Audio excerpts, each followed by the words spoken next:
Bang! Neeves Knives. I'm Jared, and we are live, ladies and gentlemen, live on Neeves Knives. How's everybody doing tonight? Hopefully, all is well.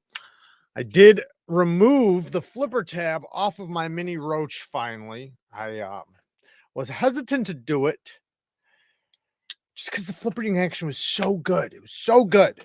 And so I just never did it. But without it, man, it's really good too.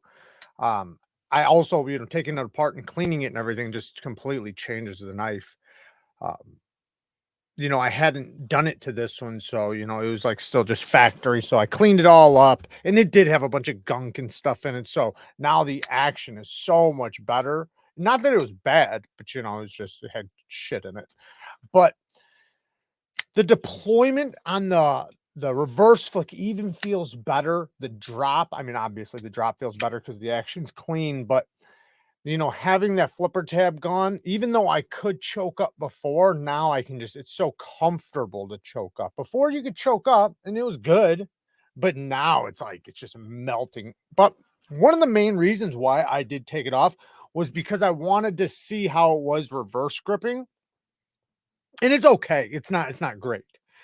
Because of this hump going down that way, but you can get up kind of tight to the edge because of the choil and, get some leverage. Formula One with the boink. Thank you for the 2 bones, man. I appreciate it. Starting it off nice. Oh, by the way, Saturday we have we have Doug Ritter coming on because it's going to be the knife rights, the 24-hour live stream for knife rights. There's going to be lives one after another. I'm the last one. I believe I'm the last one. And Doug's going to come on for like 20, 30 minutes. I'm going to talk to him tomorrow about it. And just to give you guys a summary of how it's going to go, if you guys donate to knife rights, then you will be entered into this massive giveaway that a bunch of companies all threw in knives for. So there's going to be a ton of giveaway stuff. And if you donate, you'll have an entry into the giveaway. You just have to take a screenshot of your receipt and then send it to Knife Rights. Did you say that you weren't doing your regular live? What? I'm just trying to understand. Did you say you weren't doing your regular live? I didn't say that. On Knife Rights night? I didn't say that. Oh, okay. I was just trying to understand because our time is right after it. I didn't know if you're. Yeah, no, I'm just gonna go right into my live. Okay. That's all. I'll just probably just do that all the way to my live and just finish it off. Probably, I don't know, a few hour show or something. Maybe. I don't know. We'll see how it goes. Depends on how many people there is and everything. I'll do a giveaway too. Haven't decided what I'm going to give away, but I'll give something away. I did actually buy a couple things I'm going to show you guys. Formula One with another boink for earlier this week. Oh man, I appreciate it. I know I shit the bed on last live. It was my my brother that passed away's birthday, and I went and we went to a haunted house, and his birthday being so close to Halloween and everything, we went to a haunted house and went and spent some time with some family. Mike Emler, thank you for the 10 bones. I've got the mini roach. It's part of my 10K giveaway when I hit it. Stop by when you're done. I'm on at 6 a.m. your time Saturday for Knife Rights. Okay, 6 a.m. my time. So 6 a.m. Central Time for Mike. Yeah, man, the roach is such an awesome knife. The one beautiful thing about this knife is this damn blade. Look, I mean, you can just see it. It's such a useful blade shape, and then that grind is so thin, that hollow grind, perfect choil. I mean, as just a basic EDC knife, it's hard to beat. It really is. It's such a good knife. There is another one though that I want to show you guys. You guys already know this knife, but Edgy American with the 2 bones. Shane Gable's new channel name. Okay, Edgy American. Shane Gable's new channel name. Awesome. Edgy American. I like it. I like that. That's got a little ring to it. Edgy American. So I wound up picking up. I've always wanted the micarta version of this knife. I wound up picking up a couple of them. I planned on giving one away to somebody. I grabbed I'll just show them both. Screw it. But this is another one that I think is a really good purchase. And I think it's one that rivals the Civivi Elementum, which, you know, was like one of the best budget knives you could buy for a long time. And, you know, and it still, you know, is up there. But the pintail, the Civivi pintail. Now it has a super deep hollow grind, even thinner than the Roach, like by far thinner. I think my Damascus version though might be a little bit thinner, but it's so thin they went to the level of which if they went any thinner, it would blow through it. That's how thin this edge is, and it's S35VN. It's like I think like $70 or something. My Carta, they do have the Damascus and fake carbon fiber version, but the thumb stud action is so crisp. Detent is so snappy. It's a fantastic knife. It's not super drop shutty or anything, but it's a super light blade. But yeah, this is just such a good solid knife. The one little issue I have with it, you know, aside from wanting a better sharpening choil, but besides that, is, and this is where, in my opinion, the Elementum beats it, is if it was just this much bigger, it's right there on that verge of being a 3.5 finger knife. And if, man, just a little bit, now you can choke up and you're good. So using it, it's fine. It's great. It's good to go. And it slices so damn good.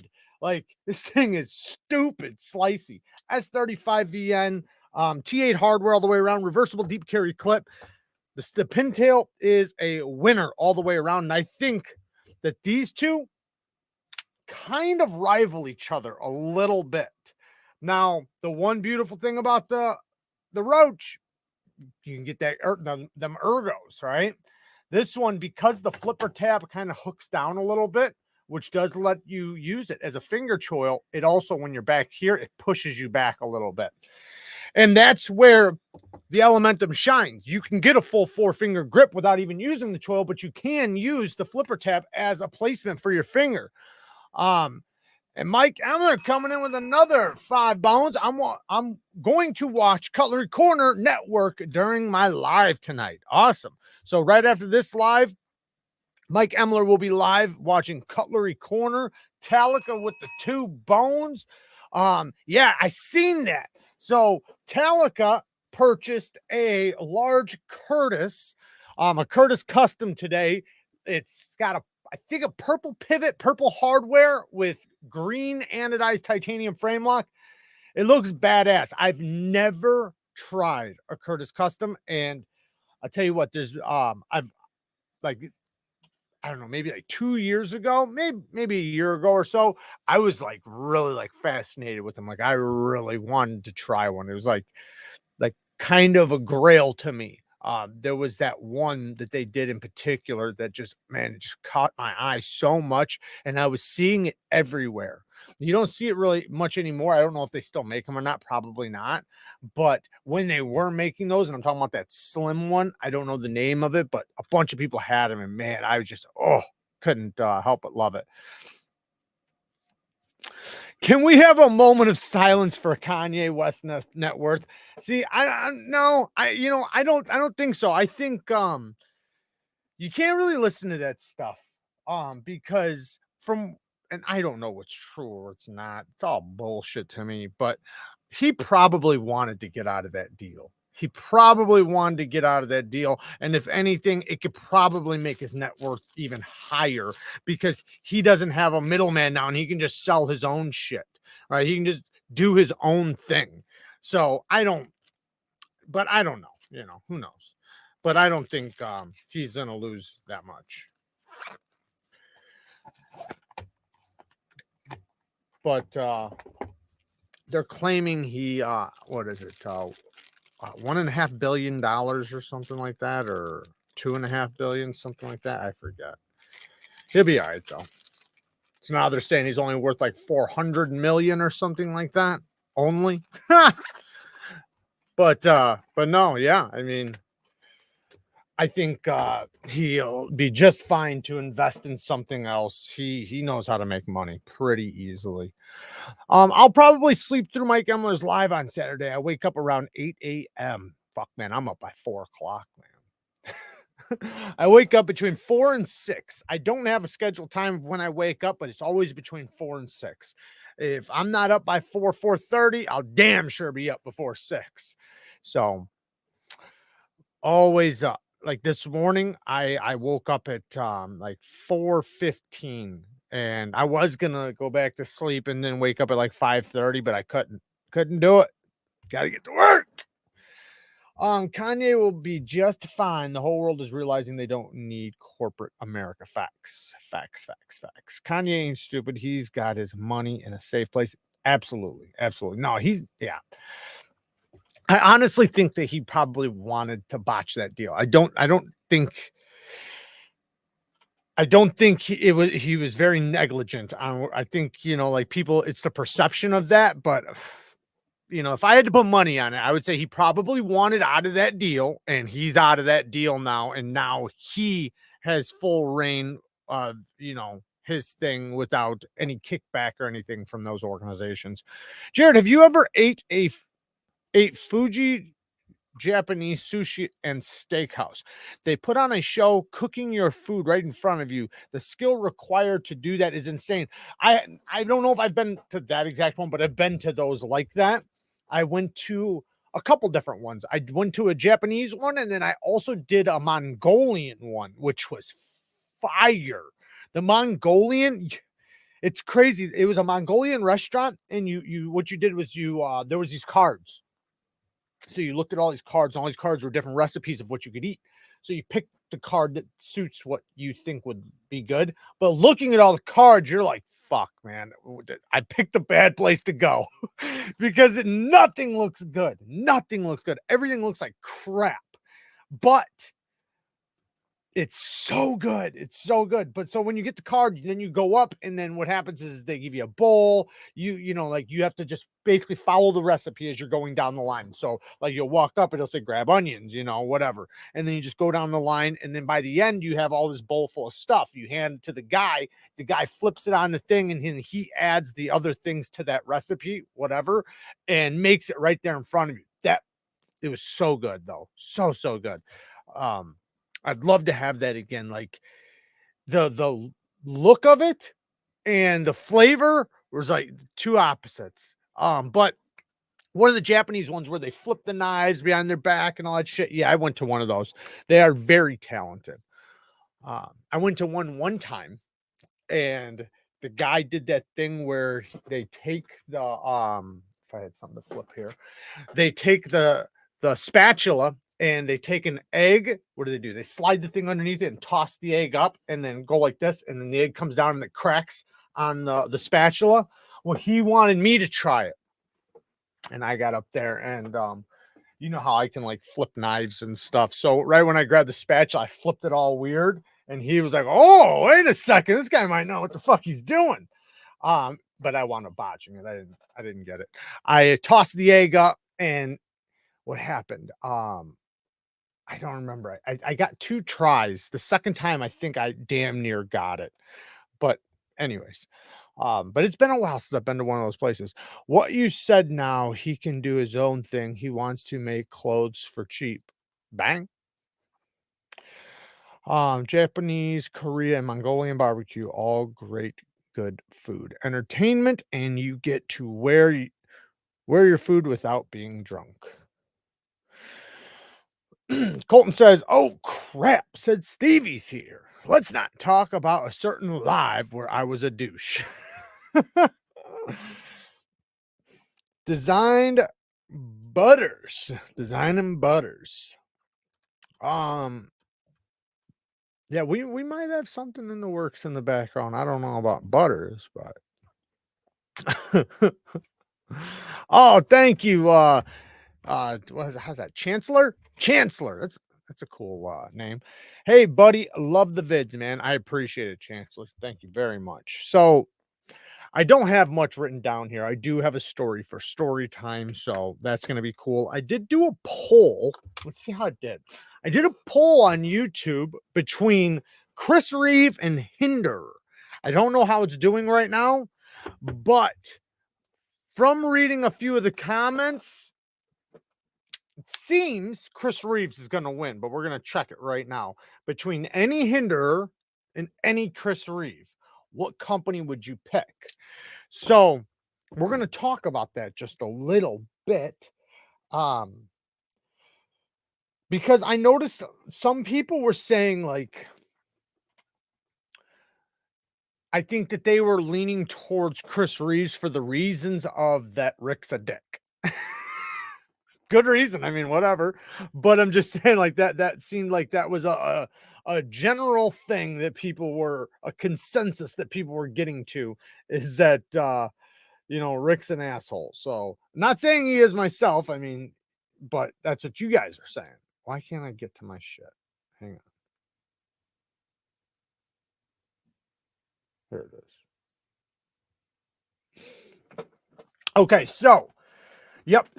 Wow, 73%, 27% to Hinder. So Hinder got smoked by Chris Reeves in the contest. Now, I'll be honest, I love Hinder knives.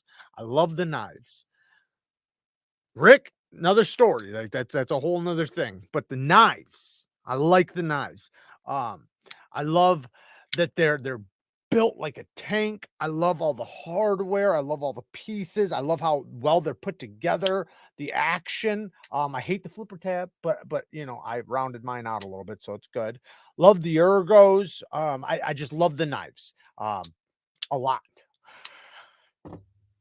But I do understand, though, Chris Reeve. I mean, I think the style fits more people for sure, because this is more tactical hard use. This is more everyday work carry, and it can look good doing it. Now, I'm not saying Hinder can't do that too, because of course they can.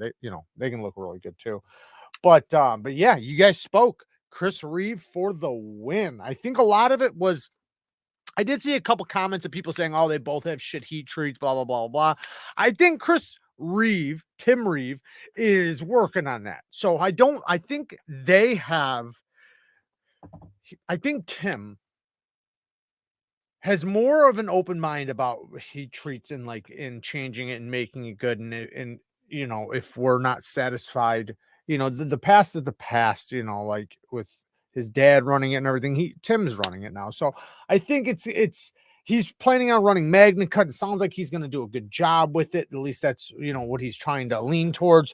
So I think a lot of people are rooting for that because, it kind of shows that, he cares. With Rick, I think the heat treat thing is what kind of screwed him. I think if that didn't happen, I bet you this would have been a lot closer poll. Like, it really shows how much, somebody's assholery can affect, what people think about the company overall. Because I do think it'd be a closer matchup if that shit wouldn't have happened. But yeah, I love them both though. I love Chris Reeve knives. I love Hinder knives. I think Hinder Vintage Series looks really good though. I think a lot of them look good.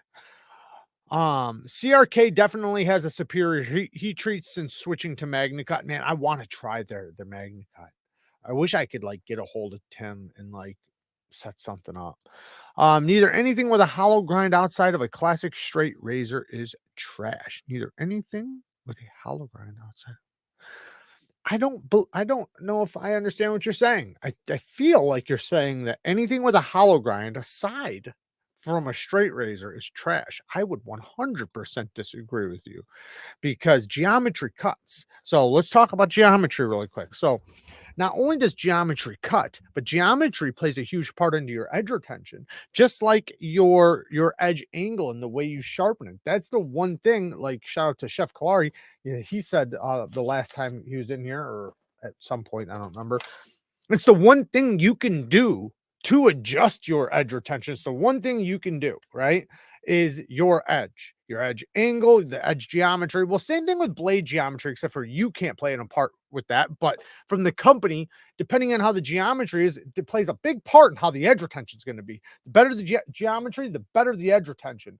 You're going to have you know, a lot harder time keeping a keen edge on something with shit blade geometry. So, and another thing is that when you sharpen it, it doesn't get thicker. So every time you sharpen it, you're not making it thicker every time. Now, don't get me wrong, there are some amazing flat grinds, amazing flat grinds, some that will 100% outperform some hollow grinds. But we do see a lot of them that are not like that. They wind up being thick as shit behind the edge, thick spine. Now, if that's what you're looking for a hard use tool, and I trust me, I get that too. Like I get wanting something with some robustness, right? Like I did construction my whole life. I fucking broken so many damn knives. I get it. Trust me, I get it. And I get wanting to use your knife like a multi-tool. But there's also the other side of that, right? There's the knives that are used like a multi-tool where you're popping paint cans open and prying shit and whatever. And then there's also the super slicey blades that are just EDC knives made for cutting, and that's it. You're not planning on prying, poking, and prodding things. You're planning maybe a little bit of picking. And if you did do a little bit of prying, it's so light duty that it's not going to affect anything.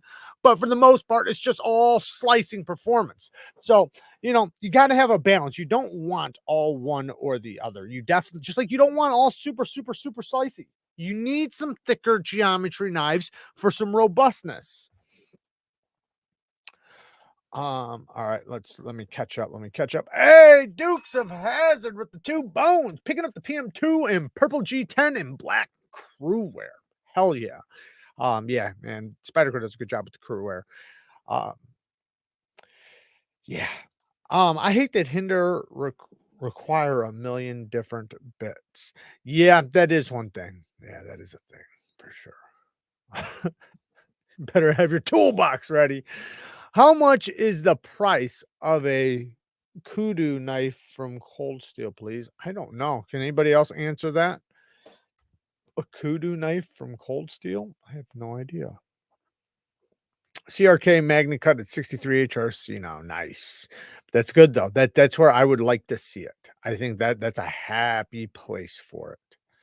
We're gonna talk a little bit about Hoag's Magna Cut because I think we're beating these guys up a little bit too much. Now, I did hear that they're planning on tuning it up or turning it up a notch. That's what I hear. I don't know. You guys tell me. That Hoag is planning on doing it a little bit better. Now, let me argue to their defense just really quick. I did do a test on it, right? It didn't do that bad in the test. It did pretty decent in the test. Now, in the test, I did say that it feels like it's good heat treat, just feels like it's soft. That's it, right?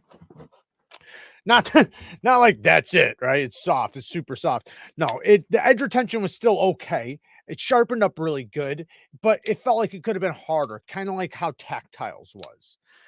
Very similar to Tactiles, to be honest, like identical. But they're like $140.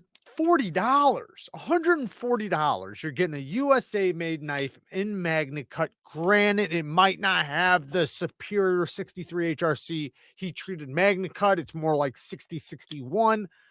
But for what you're getting out of it, the edge retention, everything, it's not a bad buy. It's really not. Like after testing, bought mine. So you got to think of that. Like I was willing to shell out the money and get my own. I also knew some scales were coming. So that kind of helped the buying process.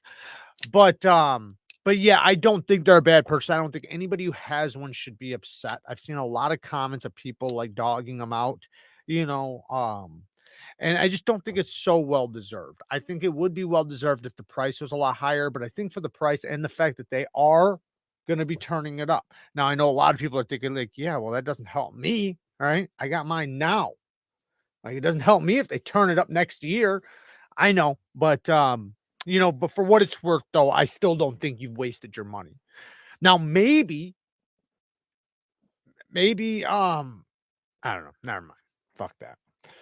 If people think the knife hand is scary, where no fingers are closed when pointing, wait until they go to another country where pointing any other way is considered rude.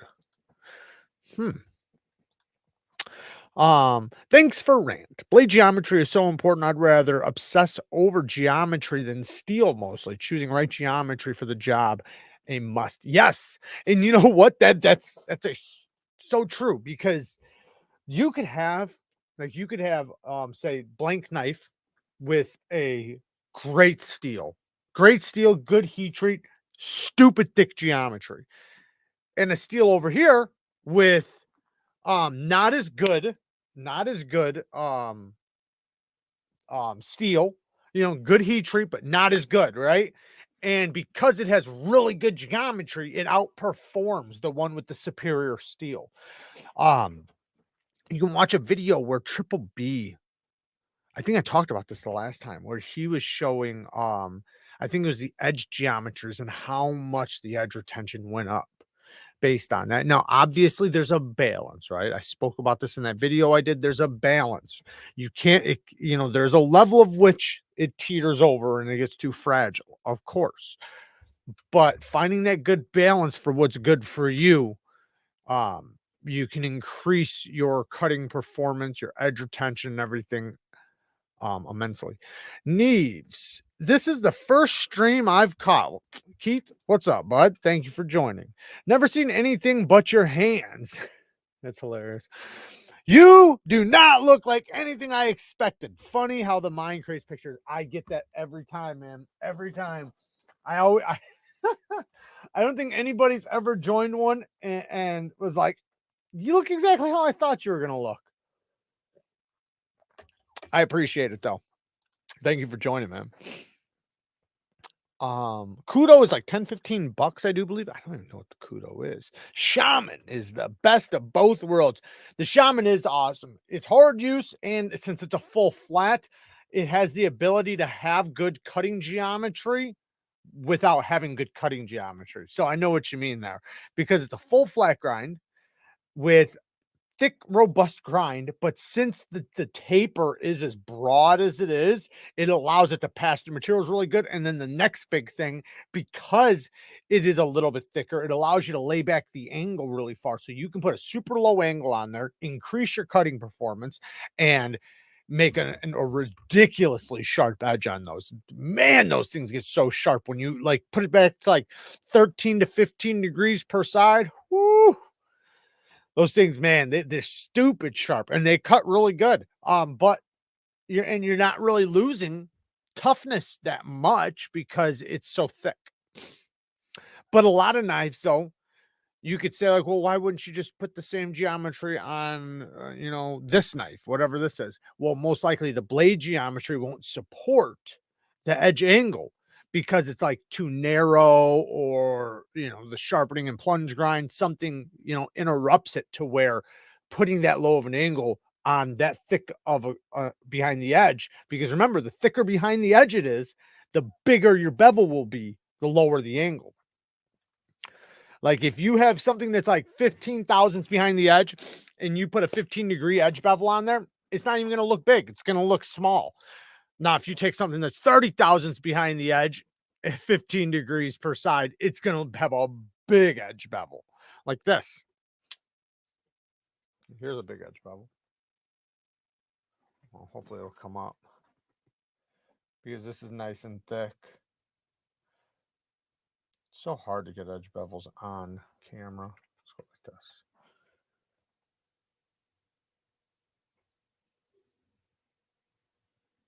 Damn it. Screw it. Anyways, didn't Hogue up the HRC on the Doug Ritter RSK main cut to 63 to 64? Hopefully we will see Hogue do the same on the Deca. No, that's what they're supposed to be doing. But it puts, I think, because of how it came out and everything else at first, a lot of people have a bad taste in their mouth. A lot of people don't know how many's on the shelf. So people aren't wanting to buy them, even though Hogue supposedly is raising it. But it's like, when will you see that, right? At what point? Like, and how do you know? How do you know? Am I getting an old one? Is it a new, like, I guess the only way to know is you have to get it next, like, you know, you have to wait like a year. Then you'll know for sure. In my opinion, makers are still fine tuning Magna Cut. I agree. I remember when particle steels, S30V came out, took a while to dial it in. Same thing with like M390, and I'm not saying they ever completely dialed in M390. I'm not saying that. But what I am saying though is that when the cut tests started coming out, like when the community started like doing tests, the HRC tests, the cut tests, so on and so forth, our dreams of what we thought were all crushed because we really seen how poorly they were all doing it. Not only how poorly they were doing it, but how poorly the performance was because of how poorly they were doing it.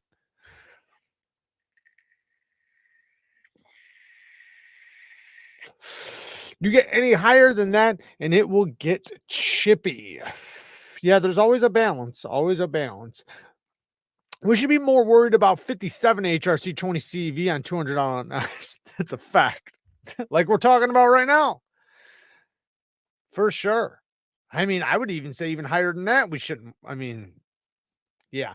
Because, you know, before, like, I don't know, 3 years ago or something, 5 years ago, even 3 years ago, M390, you know, it wasn't as prevalent as it is now. You know, there's so much of it now, so much that they can get it for a lot cheaper than they used to be able to get it. It used to be an expensive steel, and I'm not saying it still isn't expensive compared to other steels, but I'm just saying compared to what it used to be, I'm sure. But then again, I don't know, you know, how the prices exactly go. But I would imagine that since there's so much of it, that they could, I think most companies could be doing a better job with it. Some companies are doing okay, but most are doing a shit job with it. Either that or just get off of it, like get away from it, get away from the steel, find a different steel and perfect that steel or whatever it is. I don't care what it is. It could be S30V. Fucking perfect it. Run it so good that, you know, that everybody would be happy with it. Some steels don't really benefit from being heat treated softer. Instead of a steel that works best at 62 and making it soft for more toughness, then it might be best to choose a different steel. Right. Yeah, usually what's going to benefit you with a knife is going to be harder because not obviously there's a balance, right? Obviously there's a balance, but usually you want it ran a little bit harder, your edge retention will go up and because it's a knife. And like you said, you know, if you're looking for something tougher, use a different steel, and that, or geometry, right? Geometry. In my opinion, in my humble opinion, anyone who says it means, in my humble opinion, is misinformed. There you go. Spider Code dialed in M390. Just always buy Spider Codes. Can't go wrong. Yeah, I know. Spider Code's doing about the best job um out of production companies as far as the most steels. Like there's a couple other ones that are doing a really good job, but they don't do any steels except for like one or two. Spyderco is doing, I don't even know. I wonder if there's a number. Does anybody know the number of steels that Spyderco has used or does use? It's larger than any other company. There's no company using as many steels as they do. And doing them all very well, especially in the past 2 years. Jim with the 2 crackers. Thank you, man. Got Who Knives V1 and love it. Have you looked at them? I don't think so. Who Knives? I don't think I've heard of them. Who Knives? I'm gonna have to look them up after this. I'm hoping with all the interest in the EDC knife manufacturers will up their game. I mean, we always want them to up their game, I guess. But I think like somebody asked me the other day, why don't all companies check these marks, right? Like there's certain marks, right? Like lock bar access, plunge grinds, geometry, you know, blank, blank, blank, blank, you know, fill in that blank. And I said, well, I think a lot of people are knife designers, not knife users. And I'm not saying there's anything wrong with being a knife designer and not being much of a knife user. I'm not saying there's anything wrong with that. I'm just saying that when it comes to being a knife user, that's where your complaints come in because you're using the tool. So while they might be designing it from a designer's aspect of what looks cool, what's eye appealing, blah, blah, blah, blah, blah, the user is the one who, you know, winds up finding all the problems or the potential problems. Like myself, when I complain about certain things, it's because I've dealt with it so many damn times, it drives me nuts. It's kind of like plunge grinds, right? It's like I've dealt with bad plunge grinds probably more times than I've had good plunge grinds. So eventually it gets so fucking irritating. It's like, it's a knife. It's a knife. You designed a knife, right? So I know you planned on it being sharpened, right? You're not going to tell me you designed a knife to never be sharpened. So since we both know you designed it to be sharpened, why wouldn't you make it easier for the person who's going to sharpen it and make it possible for it to be sharpened properly? And to not look like shit after sharpening, because it's and especially when it's so easy, it's such an easy fix. But that goes to somebody that not only uses their knife enough to where they wear out their edge, but then sharpens their knife. So if you're that person, then those things, especially when you've done it so many times. David says 100% makers should choose steels they can work well rather than choosing a steel that's popular. That's so true. So true. Might lead to sales, but fail in long run. That's so true. And I think I remember a while back, I forget what company it was, but people were saying that, like, man, don't switch the steel, just do the steel you're using better, right? Like if you just because it does, like if I switch steels, right? Like, so let's say and I'm just naming shit out there. Say if I'm doing S35VN and I'm doing it soft, right? It doesn't matter if I switch to S45 now if I'm doing it also soft, right? Why not perfect this steel and do a better job with it? But yeah, I think that would be the way to go rather than picking the next best thing. But I do think there is something good to that too. I think there is a place to where, we want the new and improved, the next best thing. I know I do. I always do. But I also want it to be done well. And I do know that there's always going to be that area of which it just comes out. We're testing it. We're figuring it out. Blah, blah, blah, blah, blah. And eventually it'll get perfected and we'll know all the ins and outs about it. We'll know where it stands at, in different places and different geometries, different this, different that. And that takes time. So some steels, we do got to give them credit and just, let it work its way out, or work its way in. Jared, have you ever played Until Dawn Rush of Blood? It's a VR roller coaster shooter game and it's scary as hell. I want a VR setup so I can play it again as well as Beat Saber. I don't know if I played that. I did get Kara has got a VR set and there was like this roller coaster one where like you shoot dinosaurs and stuff. I don't know. But no, I don't really play games to be honest. I have always respected Emerson for sticking with 154 CM that they have always used. Yeah, yes, but then there is also a level of which it's like, fucking, you're charging a lot for that steel, man.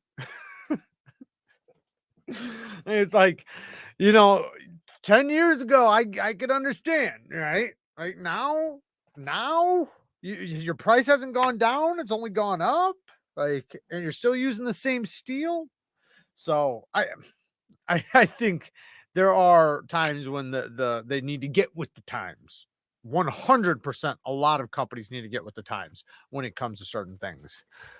But as long as they're doing it well, though, that's great because 154 CM done well is a great steel. But I just don't think it's worth as much money as what some companies will try to charge for it. Just like a lot of steels. Guys, do you see anything from me trying to donate? Hajimoto, I do not see anything from donations. No. Nope. Nothing. I'm sorry, bud. Alex says, I've heard VR porn is pretty good. Probably. It's pretty realistic inside the headsets. You can watch like YouTube and stuff like that. Like they have these I haven't spent that much time with it or anything, but like there's like these videos like where like you feel like you're there, right? So like say you can watch a concert or like a music video, right? But instead of you watching how the regular music video is, it's almost like you're there, like you're on the stage with them. It's crazy. I rather like S30V, at least from Spyderco. I love S30V. I've never ever had an issue with S30V. Obviously, some companies are going to do it better than others, but I've always liked the way it takes edges. I think it has good edge retention. I do think that some companies, especially before, were burning it really bad at the edge, and which was leading to microchipping. And I think a lot of people were really worried and having issues with microchipping, and I don't think it was like a false thing. I think people were actually experiencing that for sure. Like even Mike, like he talks about like he had that a bunch of times, but I think it was because companies were doing it, kind of newly and were burning the shit out of the edges, or maybe even, a little bit of both. But now though, especially like in the past 2 years, I think that, S30V has done very well, especially from like Spyderco. Even Benchmade isn't doing a bad job with it. So if getting with the times means switching to S30V, no, thank you. Brandon says, fuck S30V. Hey, man, to each their own. We all got steels we like and dislike. There's a couple steels I dislike too. And I'm the same way. Like, fuck that, man. If it's switching to that steel, I'll just keep, what's here. 100%. That's why Spyderco held on to it for so long. They do it well. Yeah, they do a great job with it. And it's not a bad steel. I know they've recently switched, but it's not a bad steel for any company. Like even I think Hogue's doing it now on their on a lot of their base models, like the Sig Sauer knives. And yeah, they're doing a good job with it. They're not doing a bad job with it, at least. They're not doing as good as Spyderco, but they're doing, they're doing the damn deal. A lot of shit is being talked about Riet's M390. I have several examples and don't see it. I've never had a problem with Riet's. Okay, so the last time that I can think of where I like tested it, because it's been a little while, but they were both good. But one was a little bit softer than the other. That was it. So you could get from that it was a little bit inconsistent. Now,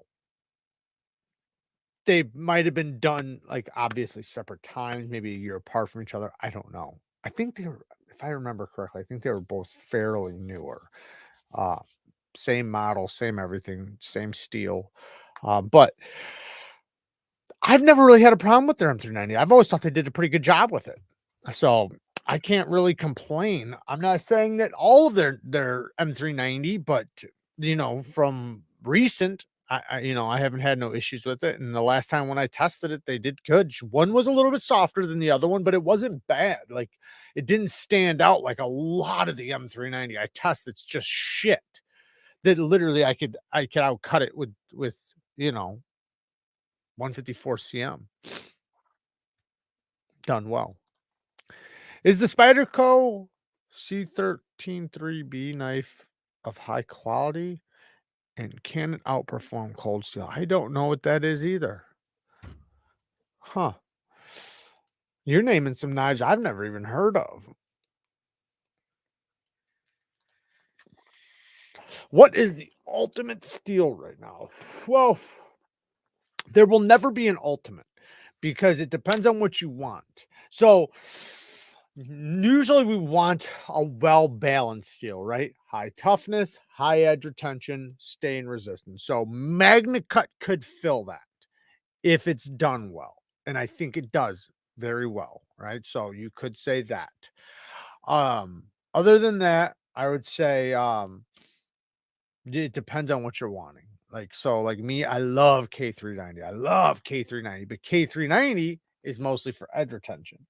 I love crew wear. Crew wear super tough, holds a really good fine edge, but it doesn't have like the longest edge retention, but it holds a really good fine edge for a long time. Um, and man, it takes such a nasty sharp edge, such a nasty sharp edge. So I love crew wear. So it depends on what you're wanting. Now, like 3V, super tough, 4V. Um, so it just depends on what you're wanting. Some people would even say like Vanax because Vanax is like completely corrosion proof, but Magna Cut is very close to that. Magna Cut is like super duper corrosion proof or resistant.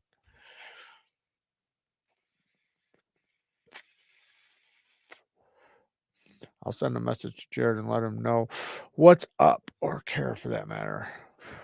Sounds good.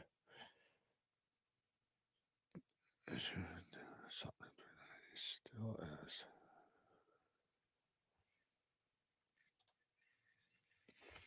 Favorite USA knife company? I don't know.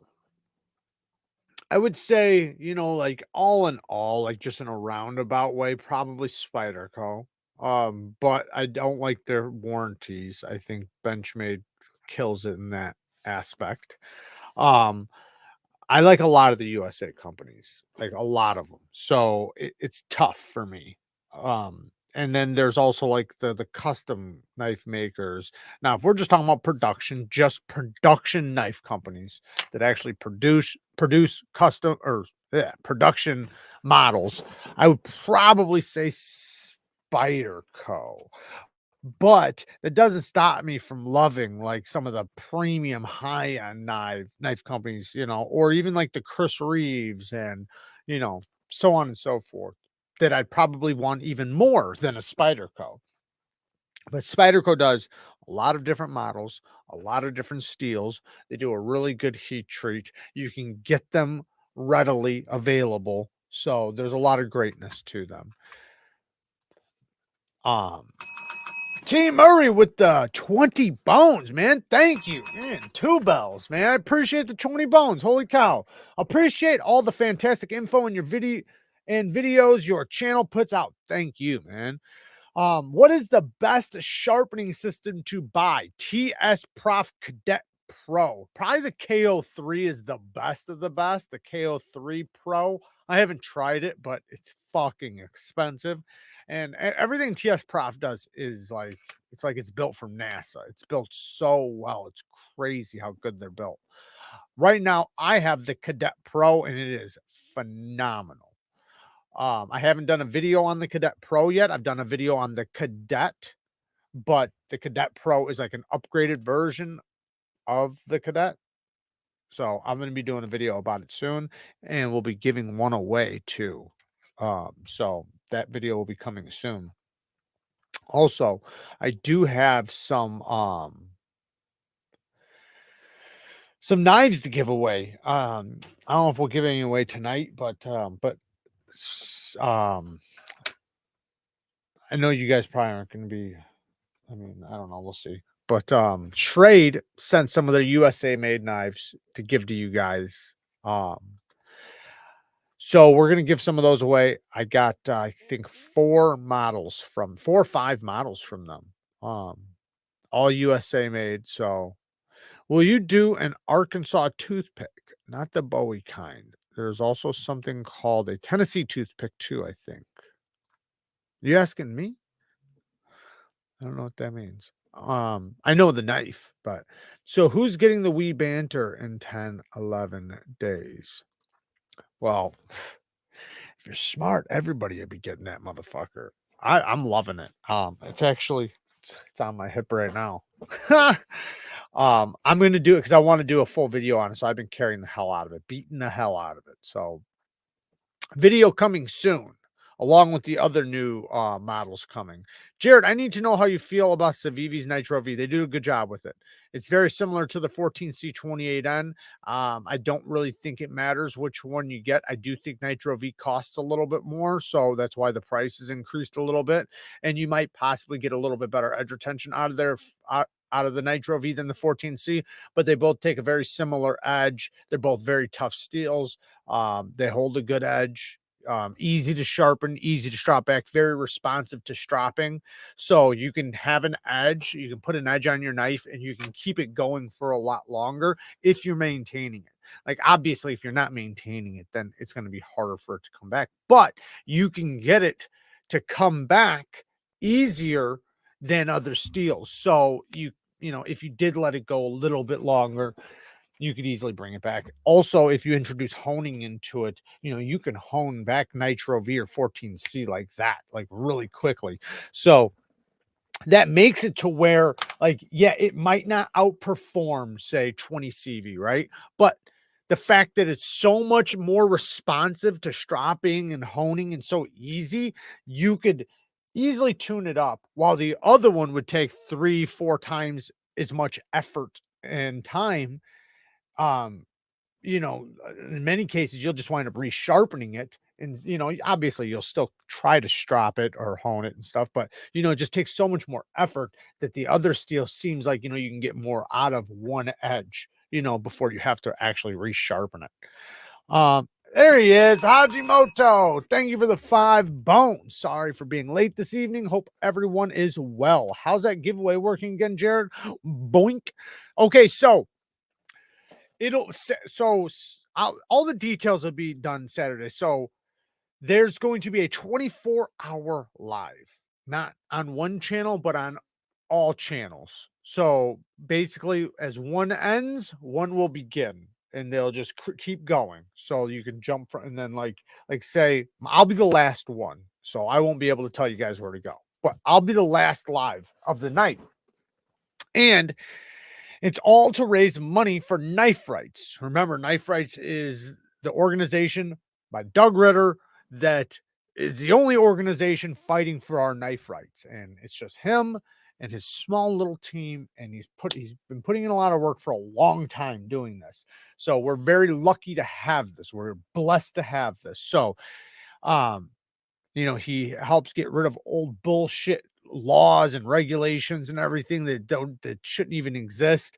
Anyway, so if you donate money to them, you take a screenshot of your donation, and then you get entered, and you got to send them the screenshot to Knife Rights, and then you can get entered into the giveaway. A bunch of companies donated a whole bunch of knives, so they have a ton of knives they're going to be giving away. And then I'll also do a giveaway during the live too.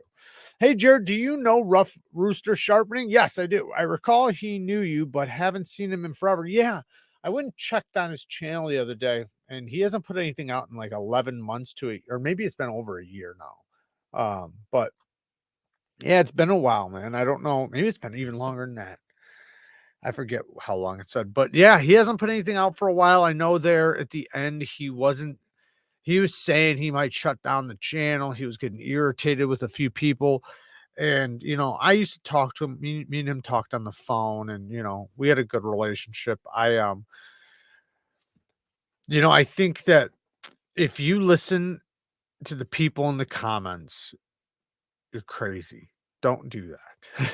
Don't listen to the people in the comments, because you're always going to have an idiot that does not have your best interest at heart and would love to see you fail, would love to see you drowned. So knowing that,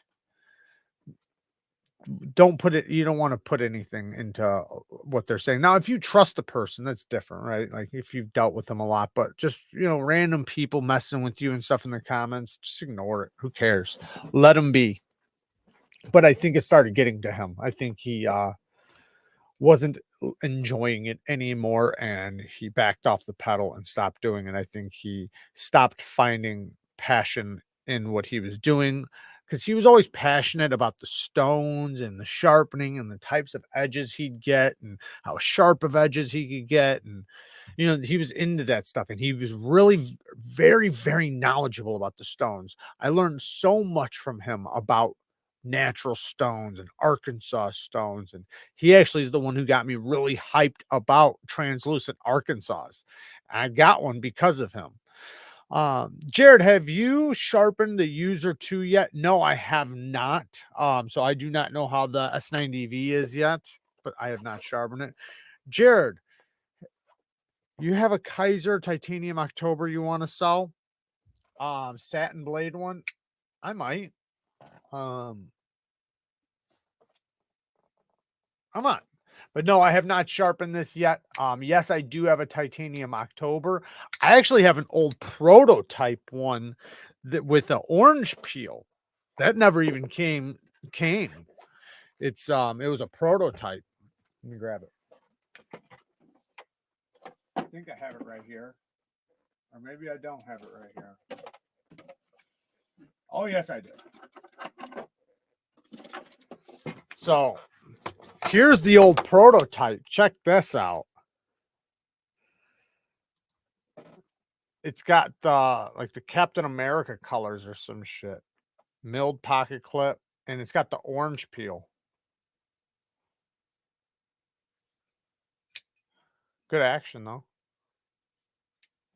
A little bit different because this one's contoured.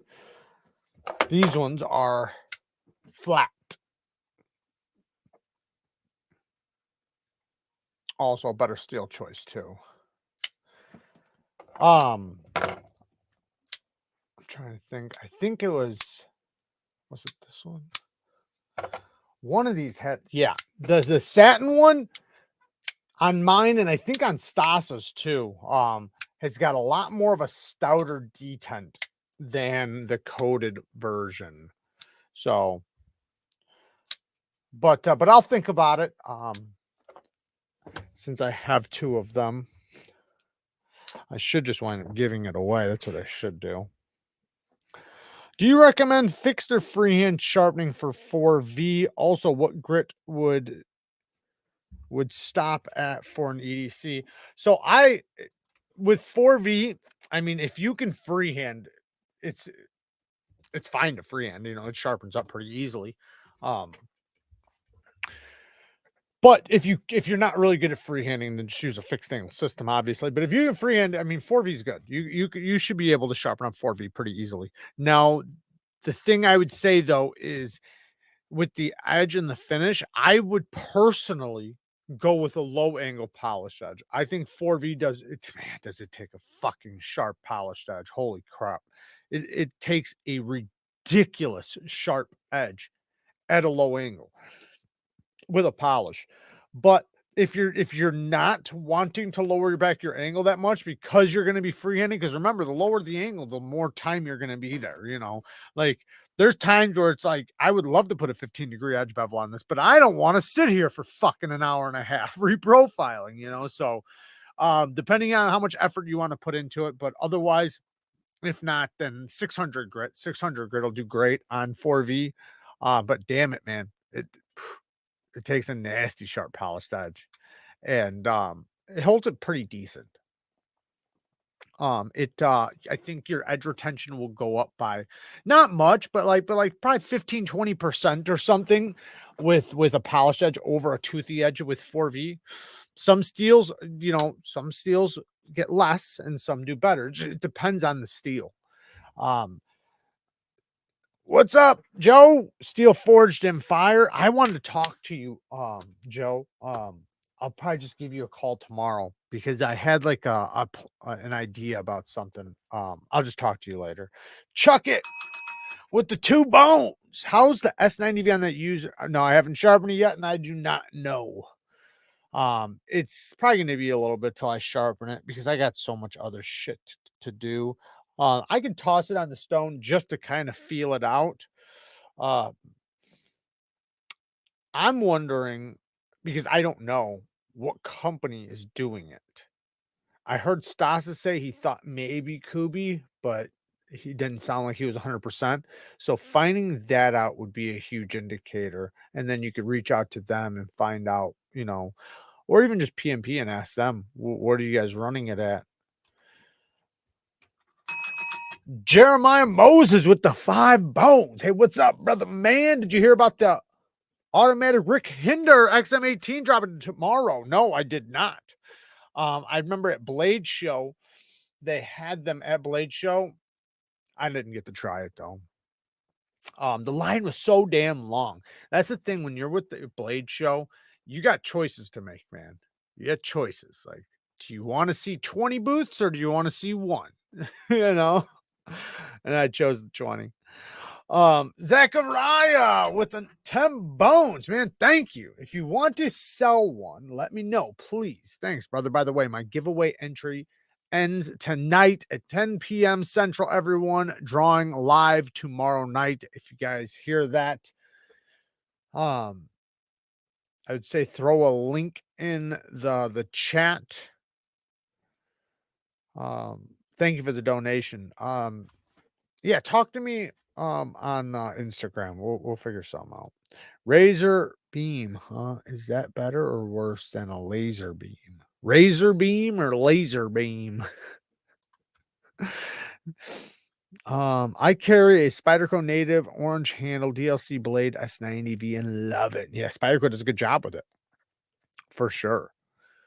But you know, that's why tell us about sharpening K390. So I fucking love K390. I think K390 does phenomenal with whatever edge you want to put on it. If you want a toothy edge, it does good. If you want a medium grit, it does really good. If you want a polished edge, it does phenomenal. Like, it doesn't really matter.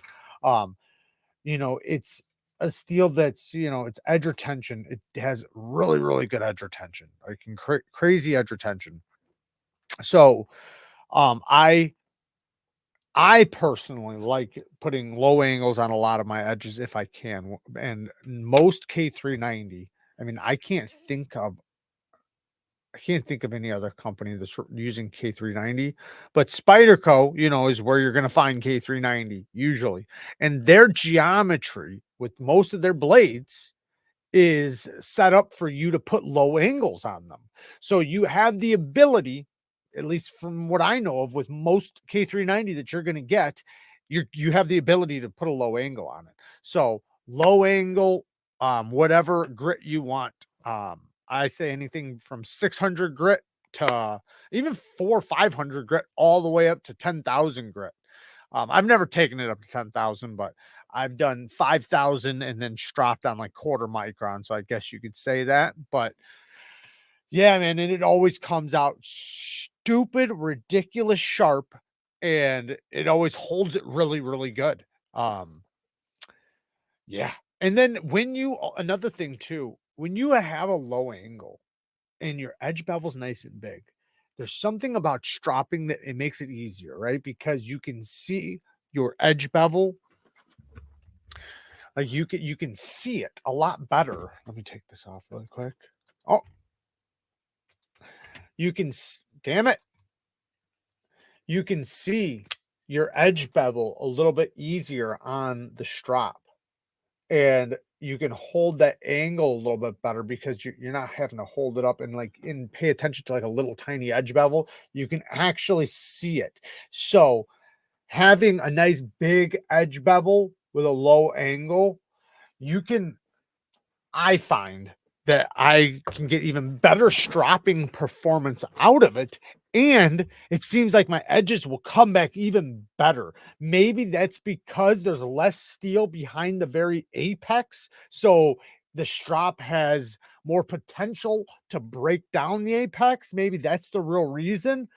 But I just find that it's so much easier to hold the angle. And man, you know, as it breaks down and you can feel the edge on K390, you know, at a low angle, breaking down to where it's starting to get a little bit slippery. It's not like it doesn't have a ton of bite left. You can add some bite right to it with a good healthy stropping. Tomorrow we're stabbing the skull. So I want to talk about that. Thank you for reminding me.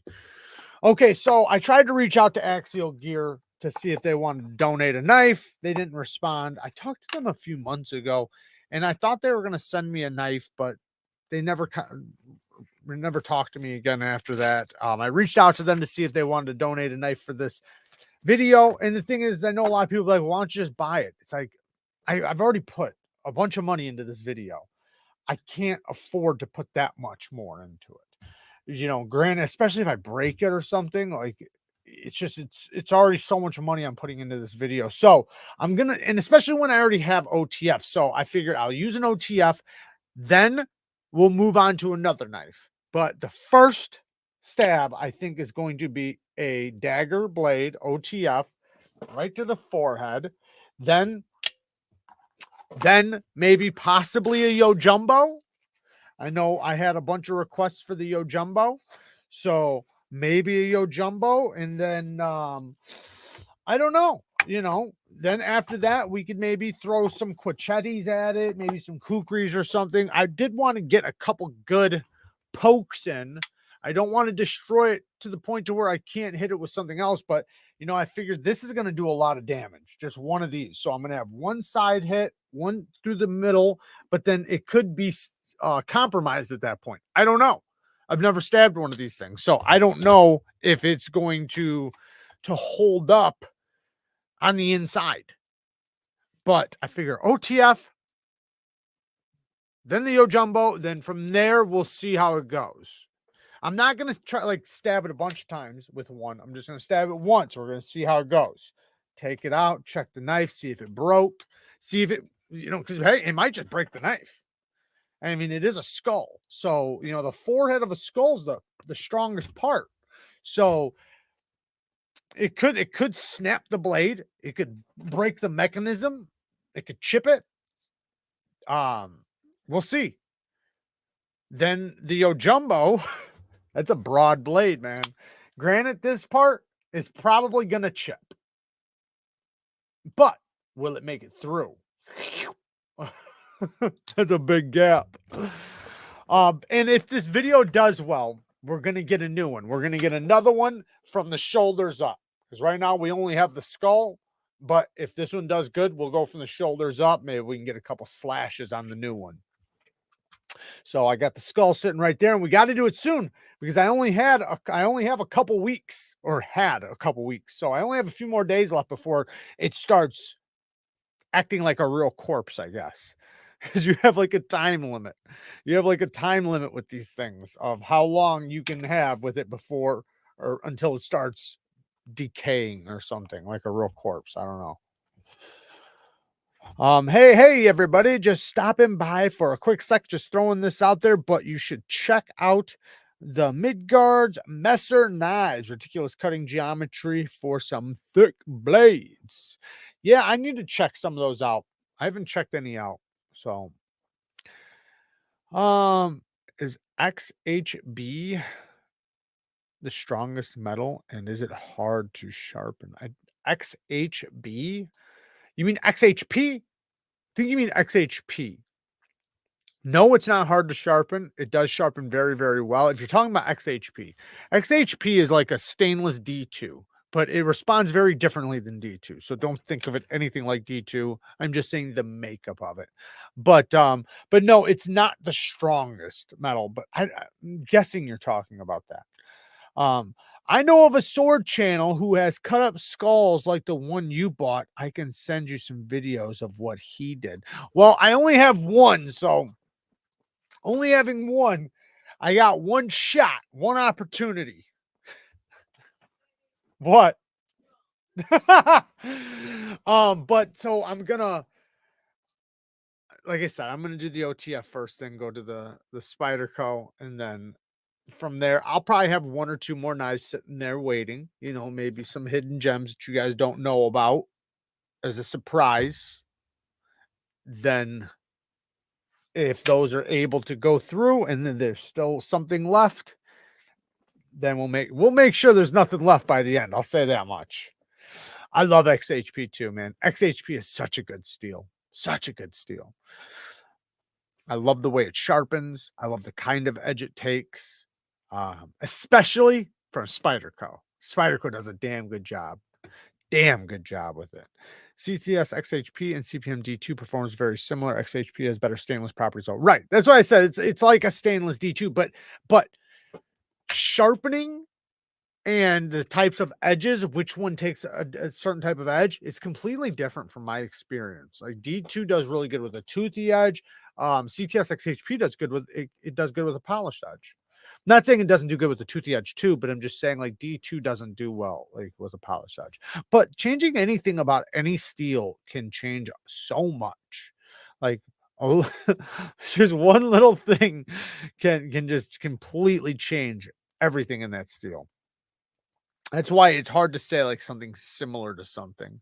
Like yeah, there's time like you can talk about performance things, right? Like they're similar in performance, like the edge retention, toughness, things like that. Um I don't know. I seen that fixie. I seen that tactile fixie. I don't know if I'll get one or not. I don't know. I looked at it. Not that I wouldn't, get one, but yeah, I haven't thought too much about it. I did see it though. Hell yeah. An XHP Warncliffe PM2. Hell yeah. Spyderco, man, they do a phenomenal job with it. Phenomenal. I had probably the best one of, and I don't know if this is true or not, but what I feel like is one of the best heat treated knives that I have from production companies right now is one of my CTS XHP Spydercos. It's so good. Like it's on the Slish buoy, but it's so fucking good. I remember when I first got it, it had the factory edge still. And the factory edge, I've never seen a factory edge last so long. I've never ever not once had a factory edge last that long. That factory edge lasted longer than anything I could imagine. Like it was I wound up sharpening it because like just because and I tried so hard. Like without like obviously like chopping on rocks or something, right? But just using it, not banging it, just using it and it just would not go dull. And eventually I wanted to put an edge on it. And especially after all that, I'm like, damn, man, this thing's going to be awesome when I sharpen it. Finally, I just said, screw it. I'm sharpening it. And man, did it take a nasty sharp edge. And it hangs on to it like crazy. What's a knife I should get under $400? I think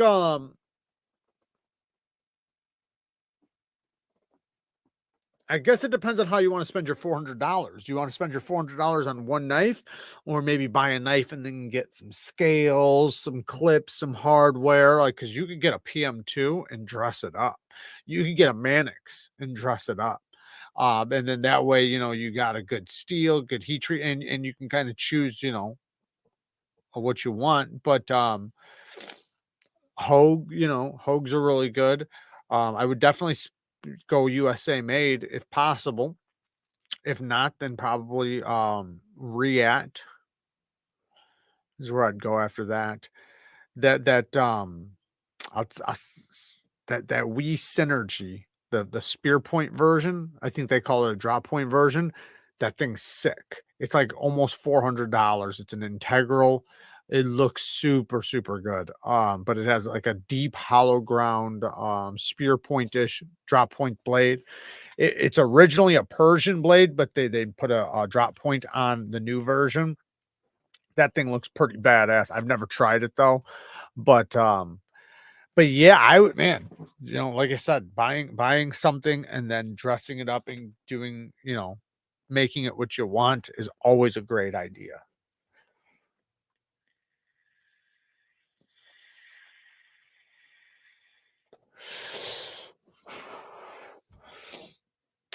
Anyone else? The Blade HQ exclusive aluminum wave PM2, kind of hate mine.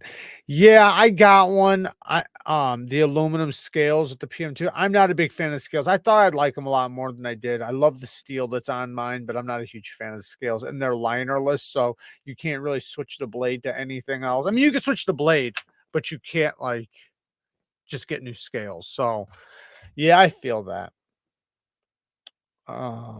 Yeah, the mini malice is great. Yeah, the mini malice is phenomenal, but I didn't consider that because I thought you were trying to get a little bit closer to 400. But yeah, for like 250, the fucking we mini malice is amazing. Really snappy, especially if that's the size you're looking for. Then yeah, I would probably recommend that. The Coolix is another one that's really good. I think the Coolix is right here. The Coolix is badass. Tell you what else is really dope? It's not quite as much as those, but the Penguin Plus. This thing is badass. Super snappy. What a good knife. What a great one. What else? Oh man. The Jutland. I'm loving the Jutland. Elmex steel, Italian made. I know like you have to be into that style blade, but I'll tell you what, man, it works great. It works really good. I always recommend this knife, and I could recommend either one. The Ferrum Forge Aluris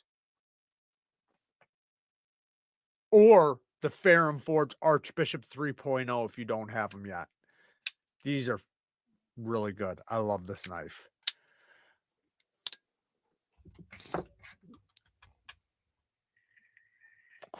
I don't know if I think they did discontinue the Bellamy, or they're just not going to do any more till next year or something. I'm not sure. They might do some more. I'm not positive. I got to get one of those Jutlands.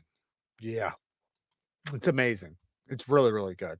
I'm very, very much impressed with their fit, finish, action, detent, all of that. Even on the other one, the other giant mouse I recently got, the hell's it called? The starts with a C. I forget the name of it now.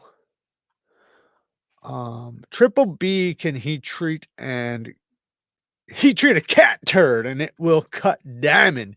Yeah, but that's not production. So, there, yeah, of course. Like if we were talking about, custom heat treats, yeah, you could talk about Brian, you could talk about Triple B, of course. Yeah, they're going to be doing amazing jobs with any heat treat that they do. $400, I'd get a SOCOM Elite if I didn't have one already. But would you be able to find one? Could you find one? Yeah, the Aluris is fire. I love it. I absolutely love it. And you know what I really like about it too is I can easily reverse flick it. It's so slicey. I think mine was 13 thousandths behind the edge. Ooh, it's got such a sticky edge on it right now. They do a good job on those. What do I think about Bark River? They're good. I ain't got no problems with them. Fiend with the 2 bones. How did Italy do the Elmex on that Jutland? Well, I've only sharpened it the one time, so I don't want to speak on it too much. I will say it took a really, really good edge. I'm happy with the way the edge took. However, I've used it, but I haven't done a controlled test. So me saying this, it doesn't say much.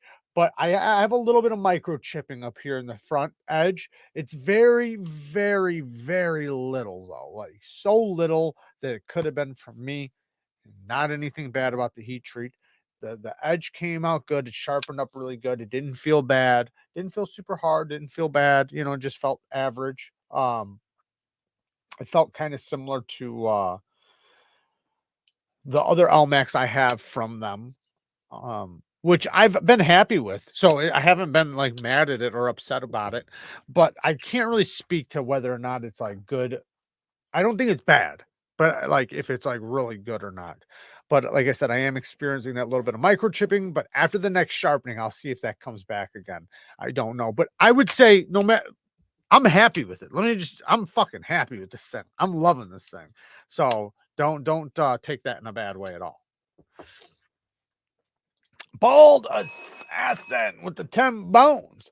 I got my first super sharp edge off a coarse stone, and it has me questioning how I do my stone progression. 240 grit on D2, and it's first edge I've gotten.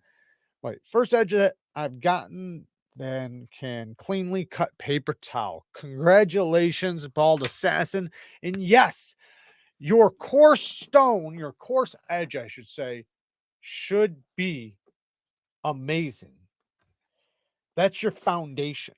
Remember, sharpness doesn't go up with grit. So like there's a point, right, when you first start, like if you do 100 grit, that's a reprofiling stone. Of course, you should move up from there, but 2, 3, 400 grit, even your first stone, though, your first stone, even at 100 grit or whatever, it should be clean. It should be able to cut clean.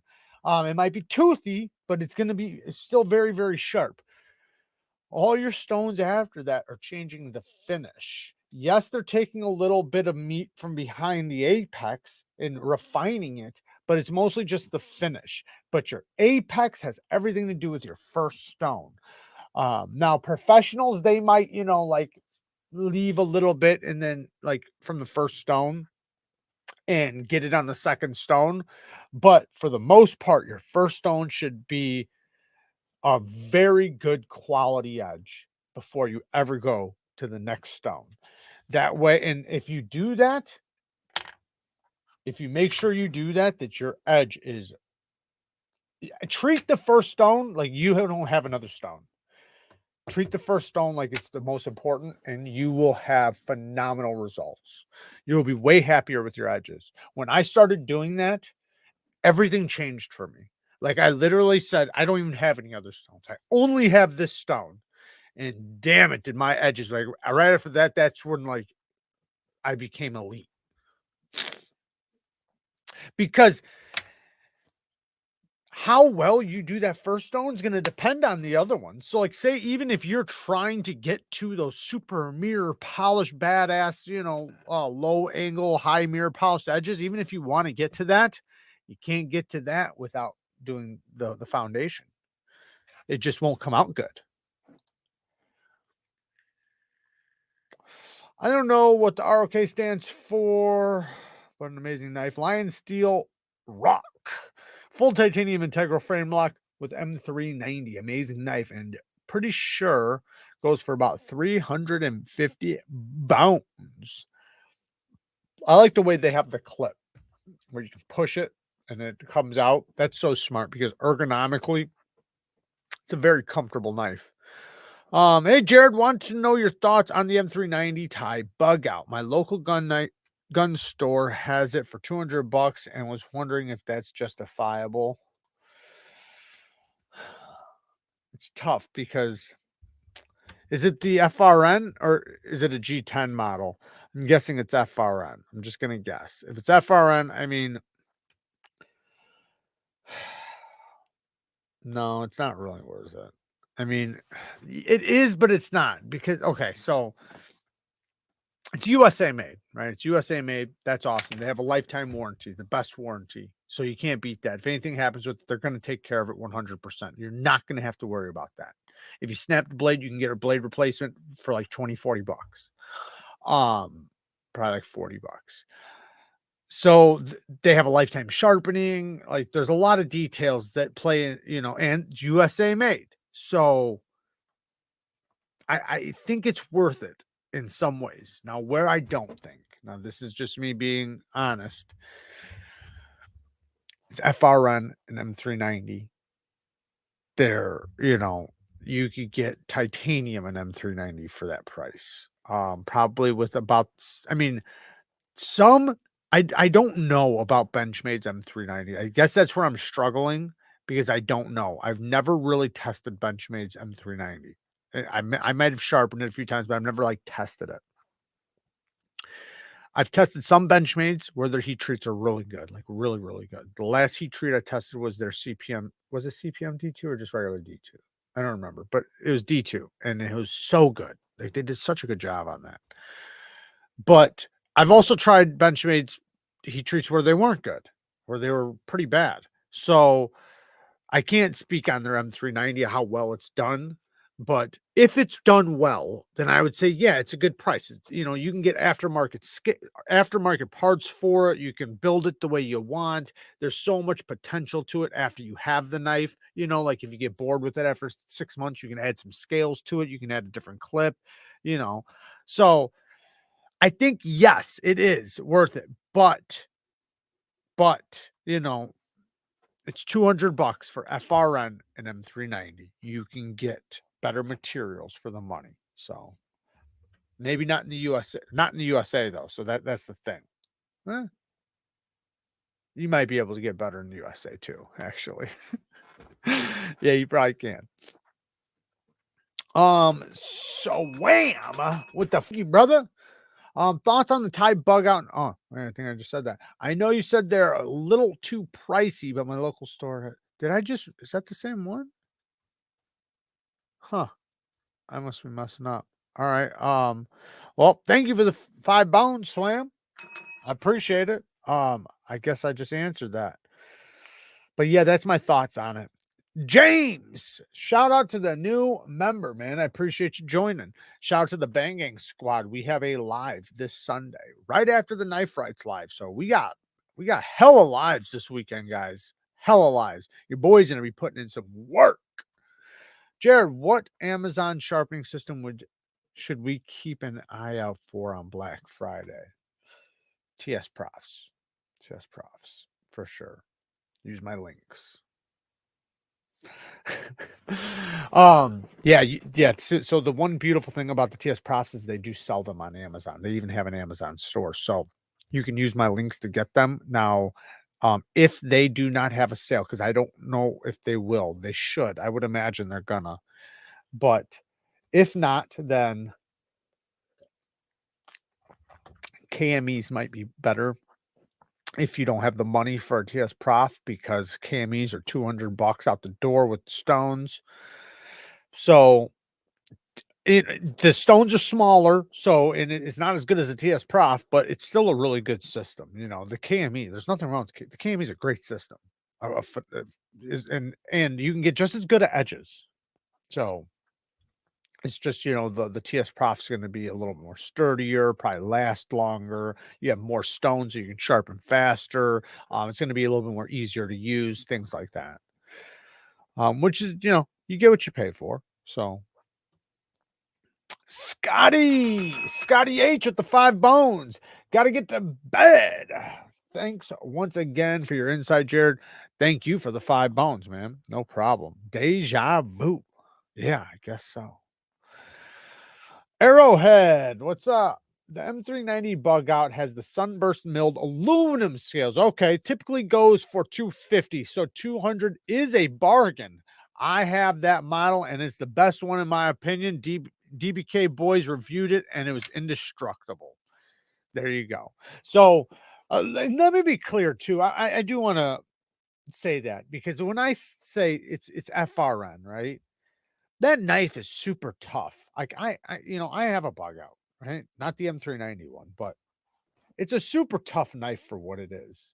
And I know you're talking about the aluminum one, but I'm just saying though, like I know it's like it feels cheap and flimsy and everything, but they're pretty tough little knives. Like especially being a bug out, um, like a small, not too small, but a relatively small EDC knife that's hard, I wouldn't say hard use, but moderate use. I've seen some of them get beat the hell out of and still keep on going.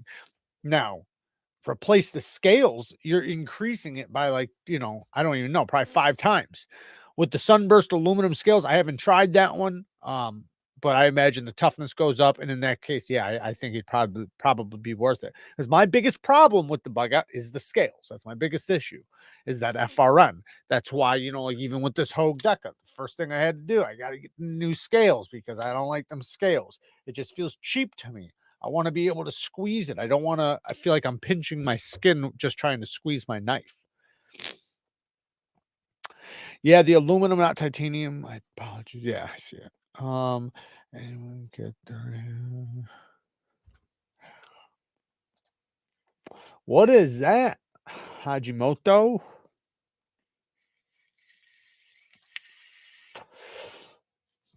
Jared's Amazon affiliate link. Thank you, man. I appreciate it, Kyle. Hell yeah.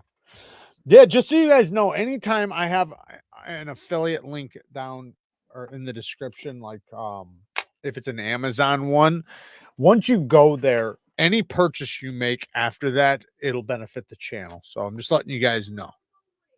What? For 24 hours only. So if you guys are still clicked into your account and everything for up to 24 hours, if you guys, you know, buy toilet paper, baby food, or whatever, it'll benefit the channel as long as you use my link to get to Amazon. Thank you, Kyle. I appreciate it. Spyderco's FRN is the best. That's a fact. Yes. But Spyderco's is different though, because Spyderco does like that webbing thing, whatever they do. They have that border around it, and then it's got like this webbing that makes it super strong and durable. So yes, I do agree with that. Spyderco's FRN is the best. I don't think anybody does it as good. Now, Benchmade's Cryptilian is pretty good considering the way they do that too. So there are some company or some Benchmades that are pretty good, but yeah, Spyderco does it the best. But you know, the Bug Out, the Hogue Deca, like those are just like they're so flimsy. At least they feel flimsy. I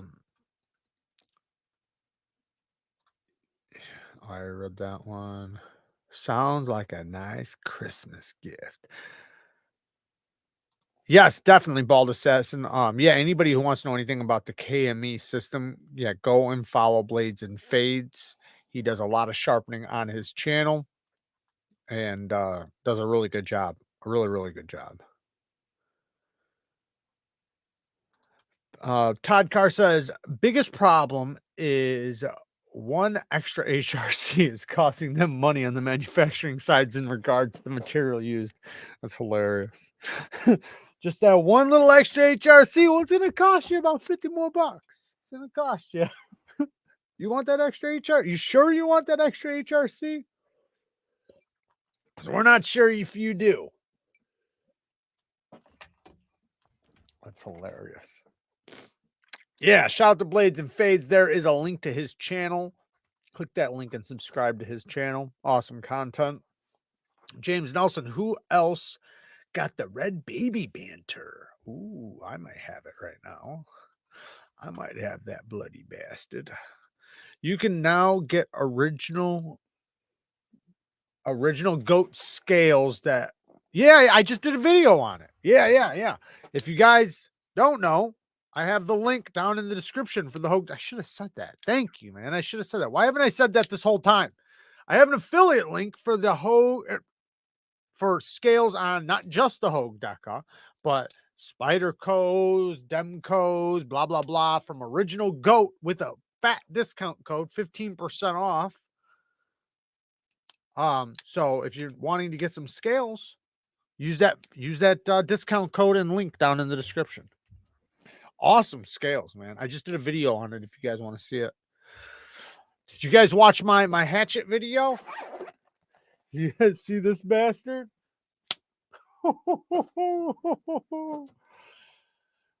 See your boy out there chopping some wood in the woods. Did you guys see? Look how drop shutty it is. Look at how drop shutty it is. Yeah. It's pretty crazy, right? Glass breaker in the back. Bang, bang. But yeah, pretty dope. I think it's crazy. But I do have a knife. Here from these guys too. That's pretty sweet. I'll be releasing that video tomorrow. So watch out for that video. I'll just hurt myself. That's how I feel. As soon as I pull it out, my gears have to turn. Like, be careful, Jared. Don't be fucking stupid, Jared. Don't start flipping it and stuff.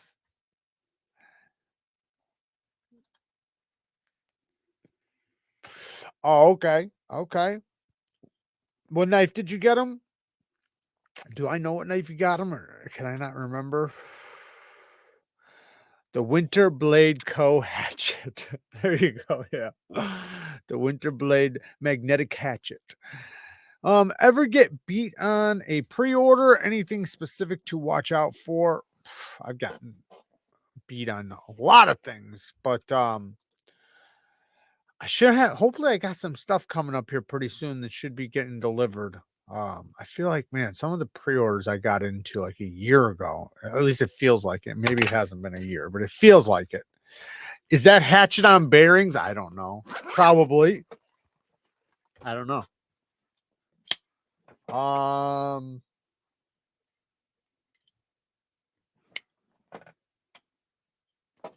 It's hard to see, man. The tolerances are pretty good on this. I'm gonna say probably. I mean, it's very smooth. Like if I disengage it, watch how drop shutty this is. I mean, it's pretty drop shutty. But I'm gonna say probably not. It's probably just the weight. Plus, you wouldn't want bearings in this. You'd want it to have a little bit more pivot stability. So I'm gonna say no.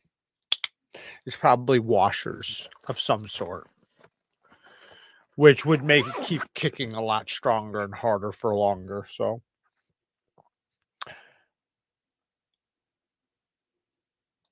are you low-key ripped, big muscle guy? Lift big weight. I work out a little bit.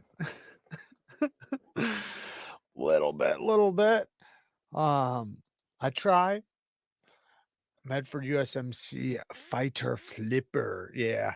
That's a badass knife. I got a knife that reminds me of it. Check this out. I can't show you guys yet because you guys won't watch the damn video if I show you.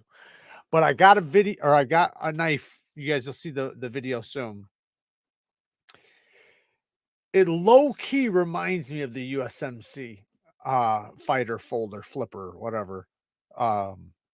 Yeah, you guys will see exactly what I'm talking about as soon as I show you. Just looking at them side by side, there's a lot of similarities.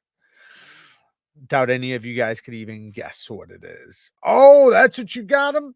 The Medford USMC fighter flipper with PVD coated blade, flamed and face show, side blue titanium spring, side black PVD coated clip, hardware and bolster. Fuck yeah. Where's mine at? Getting me pumped. Bang. Yeah, that's all baddie right there. I'll tell you what, though, it's going to come very stiff. I'm going to tell you a little secret. Show you some tricks. So when you get it, he's going to want to do this too, because I tried to let mine break in naturally. Took too long, too damn long. So what you do is you're going to want to do this. Most likely, unless if yours comes very smooth, blah, blah, blah. But mine was super stiff. Like when I would try to flip it, it wouldn't flip. Like now I can flip it just fine. But what I had to do was I took the lock bar. There's no over travel stop. So I bent the shit out of it as much as I could. And then I shoved something in there. And then I just let it sit for like 5 days. Then it got a little bit better, but it was still pretty stiff. So then I would just, every time I'd grab it and I'd bend that lock bar just a little bit. And then now, I mean, it's still rock solid. It's a vault. Trust me, it's a vault. But now it's reasonable. Like I can flick it. I can flip it. I could always flick it with a bunch of wrist, but now I really don't need wrist to do it. And the lock bar is so much more tolerable because this area right here, you know, with a super strong lock bar, it can be a little sharp, but now it's great. Like so much better. And the reason why I did mine was because I tried somebody else's. Shout out to Kim. I tried his, and his were so good, so much better than mine. So I was like, man, what'd you do to yours? And I'm not sure if he told me to do that or what, but yeah, so I did mine, and now mine feel very similar to the way his were. This is on washers. Yeah, this is on washers, big boy washers. But look at that drop point, man. Look at how sick that thing looks. That's just a badass looking knife. I mean, all the way around. Just looks like it wants to kick ass.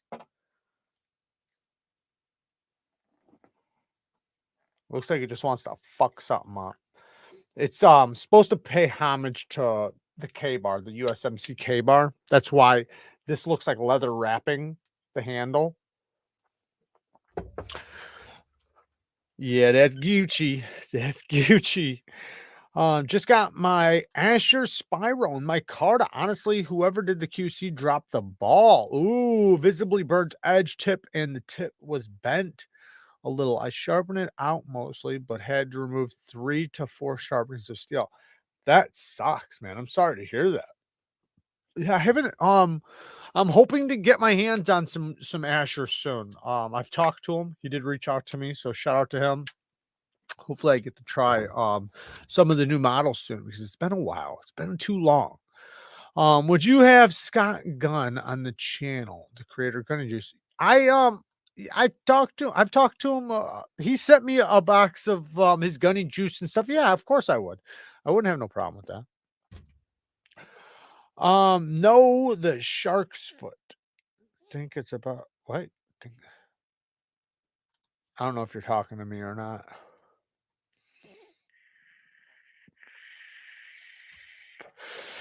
John's in the house. Shout out to John Evans. Yeah, 3 to 4 sharpenings. That is quite a bit of steel. It is. But some people's interpretation of 3 to 4 edges is different than others. But yeah, it could be a lot. It could be also a little bit because I've seen people like say like, "Oh, I put 10 edges on it," and I'm looking at it like, man, it looks like it's barely had one. But it's just they don't remove much steel. They keep it the same angle. So hopefully it wasn't too bad on his knife.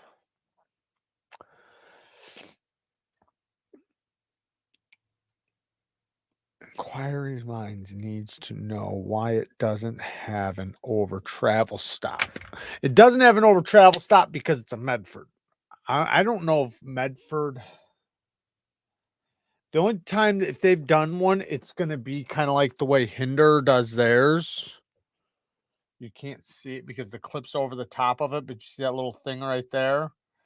But they don't really do theirs because one, their lock bars are normally very strong. You normally don't have to worry about that. Now, most people are not pushing the lock bars over so far that they're ever going to bend it. It's more of a protection thing. Like Chris Reeve knives, they don't do it. Like a lot of companies don't do it. The Spyderco Slish buoys, a lot of the Spyderco frame locks don't do it. A lot of companies don't do it, but some companies do, especially a lot of the modern titanium frame lock knives do it so that you don't unbend it. But with knives like Medford and Chris Reeves and stuff, their lock bars are so strong that you're not going to unspring it. And one thing you have to remember with titanium is that it has really good memory. That's one of the benefits to it. That's one of the reasons why we love it on our knives is because of its memory. What does that mean? That means when it's bent to a certain whatever, tension, strength, whatever, it's difficult to bend it back without heating it up and cooling it off and doing all the necessary things. Like I even seen this video where they took a sheet of steel. They had 2 sheets, sheet of steel and a sheet of titanium, and they bent that steel to a fixed position and bent the titanium to a fixed position. Then they took the steel and bent it backwards, and when they let it go, it went blum blum, and it was like almost not even like the same shape no more. Like it basically like unbent itself. The titanium one, they bent it all the way backwards and it went right back to true. They bent it all the way backwards, right back to true. And they couldn't get it to misform from the bend that they had it at. Now, yes, of course you can bend it. Like I said, look how long it took me to that's why I was explaining when I was doing work on the lock bar. It took me a long time to do it. Like I had to sit there and work on it constantly. Like every day I had to wedge something in there for days just in order to get it to have lighter tension, just lighter tension. So, but yeah, the over travel stop is there so you don't unspring the lock. And is it necessary? I mean, it's good to have it there, but you don't need it, but it's good to have if you can have it. It wasn't too bad after the bevel change, but still should have been caught. I'm stubborn though, and I wouldn't send anything back if I could fix it myself. We got that same problem, Chris. We got that same problem. I'm so damn stubborn, man. I'm so stubborn. Something will be like a complete fuck up, and I'll just Yeah, I'll figure out a way. I'll figure out a way before I send it back. And I don't recommend that. I don't recommend that. I recommend send it back. Send it back, bitch. Do whatever you got to do. Get your money back. Switch the knife. Exchange it. Whatever. Don't do like your boy Jared here and pull your Dremel out. But if you want to, that's why I teach you guys that, because I know I'm not the only meathead in this community. When are your next streams? Regular for members. So this Saturday we have I do lives every Wednesday and Saturday, 7:30 p.m. Central. This coming up Saturday, we have the Knife Rights Live going on. So that will start early and it will progress into our normal live stream that will continue. And then Sunday, we have a membership live for the Bang Gang Squad. So Saturday and Sunday, we have lives. And then, but normally on schedule, it's Wednesdays and Saturdays, and then every other Sunday. That's for the members. What's up? This is the first time I've seen your face. What's up, Blake? Thank you for joining, man. Appreciate you coming in. Never pull your Dremel up. Send it back. Don't fuck it up. Yeah, for sure. For sure. Send it back. I mean, I think so. There's times where you're just confident you know you can do it. Like in those cases, I say fix it. Right? If you're confident in fixing it and you know it's like all I'm gonna have to do is adjust the detent or adjust the lock bar strength or something, then just do it. All right. But because I've seen people send back knives for their pivot coming loose. To me, that's ridiculous. All pivots come loose. You have to Loctite your pivots, and many knives come loose pretty quickly after getting them, and you have to put some blue Loctite on it. You should all have blue Loctite. Everybody should have one of these. Blue, medium hold. But yeah, if it's something just simple, just do it. But yeah, if you have any thought that you're not going to be able to fix it, then yeah, just send it back. I'm happy to actually catch a live stream live. Thanks for always sharing your insight and perspective, man. I appreciate you, Rams. Thank you. Thank you for the kind words. Who bought a Powerball ticket? Sounds like you did. We know you did. Kyle, it's only dangerous when your Dremel is spinning at full capacity. That's the only time it's dangerous in public. Kind of feels personally customized when I can do it. Wait, hold on a second. Kind of feels personally customized when I can do it, or am I wrong? Yeah, kind of. I mean, depending on what you had to do. Because there's times where like I completely changed the knife, because I know what I'm gonna do is gonna make it better, right? Like, do I have to do it? No, but because I'm gonna do it, it's gonna make the knife even better for me. Like cutting in a good choil or fixing a plunge grind or knocking off an edge or making a better lock bar access, something like that, especially when you can do it in like 10 minutes. When it comes to dealing with horrible lock bar access for the rest of the knife's life, or taking 10 minutes, 30 minutes max to cut into my own choil, I'm going to fucking cut the choil in. But if I don't care about the knife at all, I'm just not going to carry it. It's going to wind up in a bag and it'll come out every once in a while in the video for me to bitch about. Saying, don't do this. Carco with the 20 bones. You're still alive? Here's some GD bones. Thank you for the damn bones, Carco. I appreciate the 20 bones, man. Thank you so much. You guys have no idea how much the donations help the channel. It massively, massively helps. Thank you guys so much. And that can go into the skull fund that we are going to be stabbing here in the next day or so. I need to do it. I should probably just do it tomorrow. I need to do it because this corpse is going to be rotting and this skull does not last very long. Those of you that don't know what I'm talking about, I have a skull behind me that we are going to be putting something through the forehead of it. I bought it a little over a week ago, and I only have a couple weeks before it starts going bad. So, but if this video does well, then we're going to get the upper part of another one. You'll have the shoulders, the neck, and the head. The one we have right now is just like the neck up.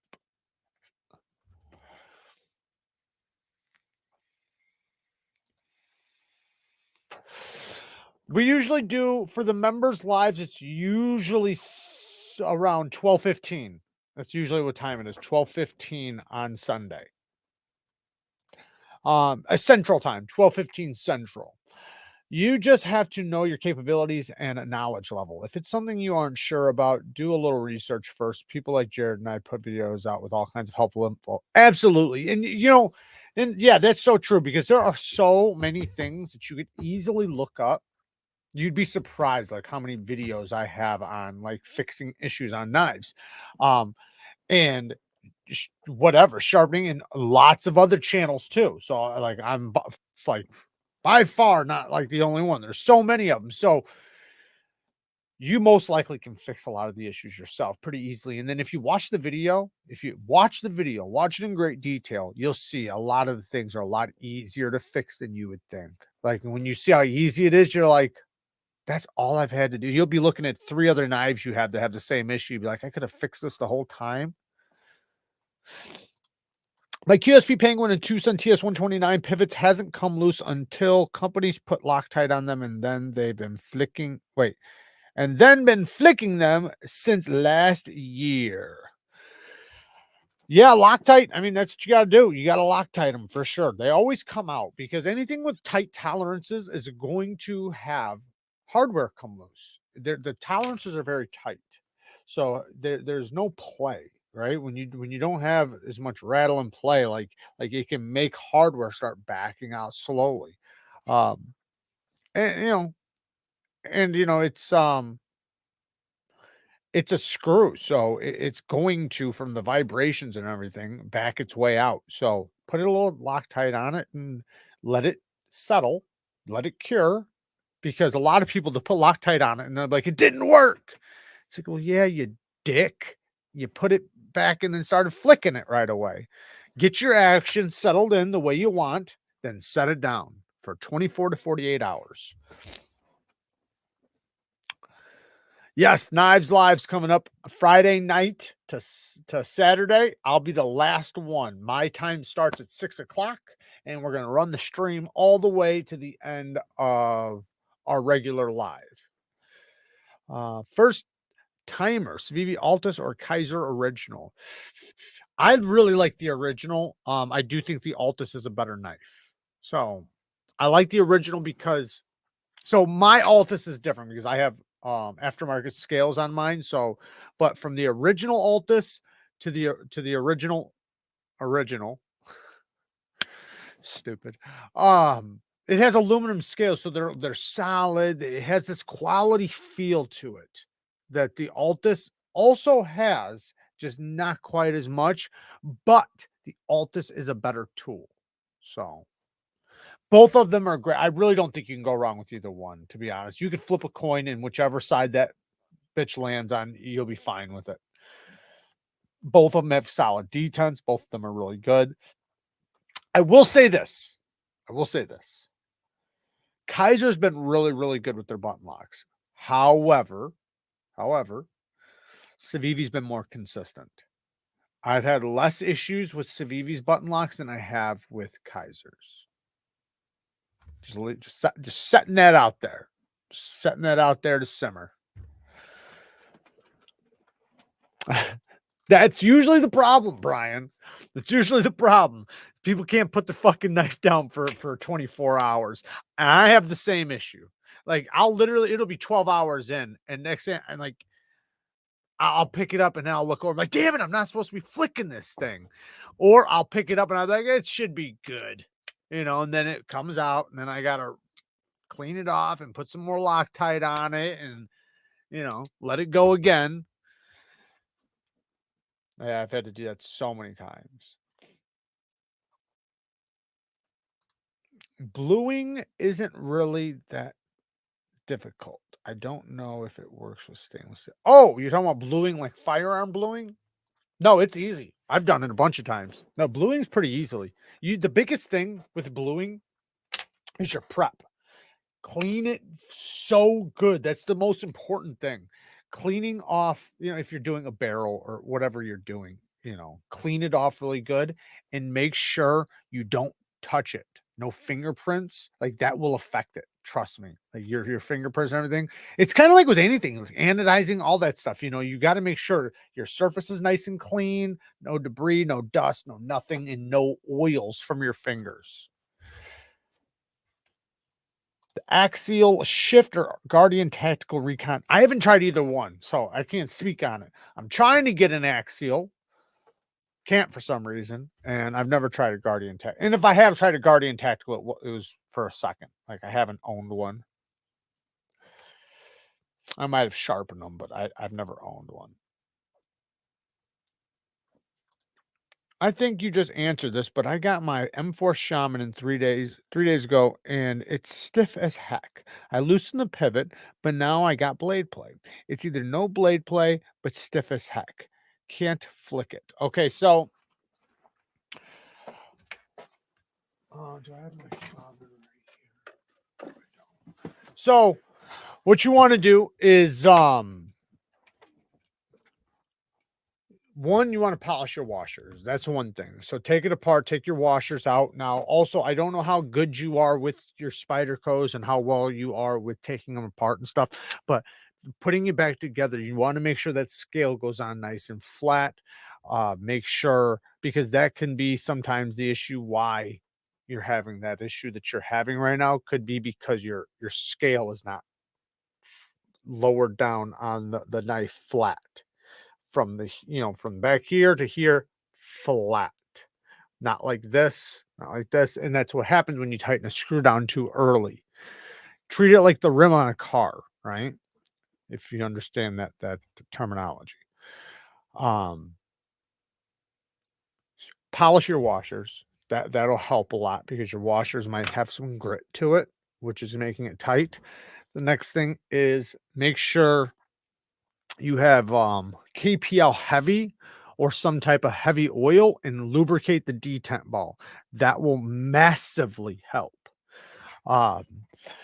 You can add a little bit of oil to the washers too, or grease or oil. Grease is what you're supposed to add, but you can it doesn't matter, oil. And it should have a pivot bushing, so you should be able to tighten it down with it still having good action. But I think if you polished your washers, which all you need is like a ceramic stone or a strop or something like that, you can take a ceramic stone and just take your washer, just go like this to it. It'll take you 10 seconds and then strop it on a strop or on something clean, just rinse it off and stuff. And yeah, that should help, hopefully. But yeah, it might just need to be worked. That's another thing. And then Blades and Fades has got videos on fixing your Spyderco's action. So definitely go and subscribe to his channel, and he's got a video set up for you.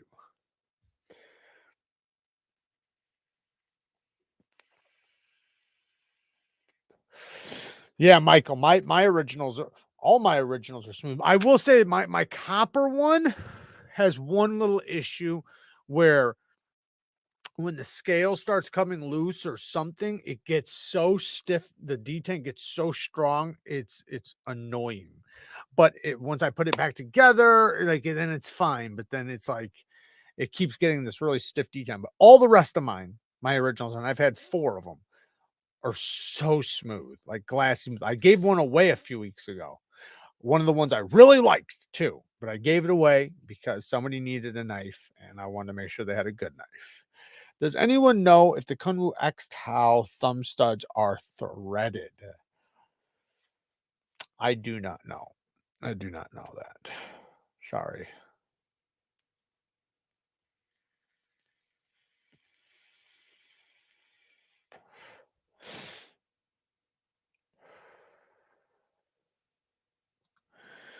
Good point. The knife was standing straight up when I was messing with the scale screws. I got the KPL on the way.